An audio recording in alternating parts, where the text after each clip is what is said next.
It's the Memorial Day weekend, a time we remember the people who serve and served, were wounded mentally and physically, and who died for others and for our country. I've never served in the military capacity, but I often say to people when I shake their hand and thank them for doing so, or for having done so, that I serve in a different capacity. I'm a citizen who tries to pay attention. I used to write letters. Now I sign petitions and sometimes write letters. I marched. I read magazines and journals that a lot of my friends weren't reading. I contacted my congressmen, my senators, my president, and even soldiers.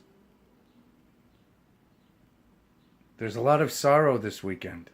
You can see it on the internet too. A good friend of mine, who's maybe 1,000,000 times more liberal than I am because he's kind of off the map,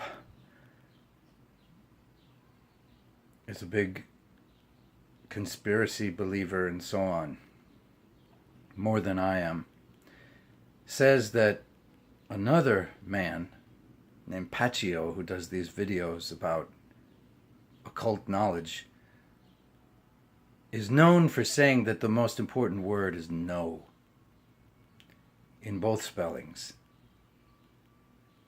And I have to agree. You can love all you want in the world, but if you acquiesce because you love or because you're weak, you're about as good as the evil people are.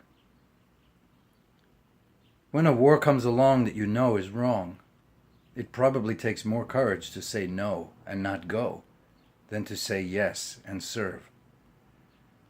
I'm not drawing any conclusions about people who have served. I'm saying that when you know it's wrong, say no and don't go. The difficulties that come to the mind of a serviceman or woman when they consider that must be almost insurmountable, monumental, enormous. But wouldn't it be better than going and killing and being wounded and perhaps dying, or coming home maimed, lame, mentally compromised, eternally depressed, a danger to others, if you find out that that war was unjust? And most wars are unjust, if not all of them. When we really want to avoid hurting someone, we can. When we really want to avoid solving a problem without violence, we do. Now, there are people who will argue many sides that most people aren't aware of about World War I and World War II, but I won't go there. But there isn't a sane person alive anymore who thinks that we needed to go to Vietnam.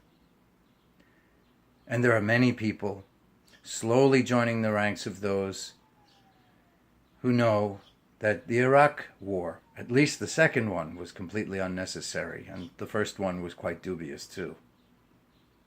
Afghanistan, did we make things better or make things worse? For all people considered. So it's not enough to say I support the troops.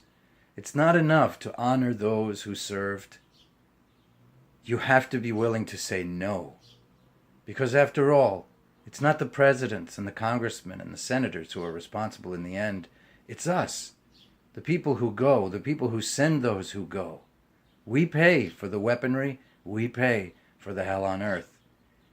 And it's time to make sure that if we're going to pay for that again, it damn well better be necessary.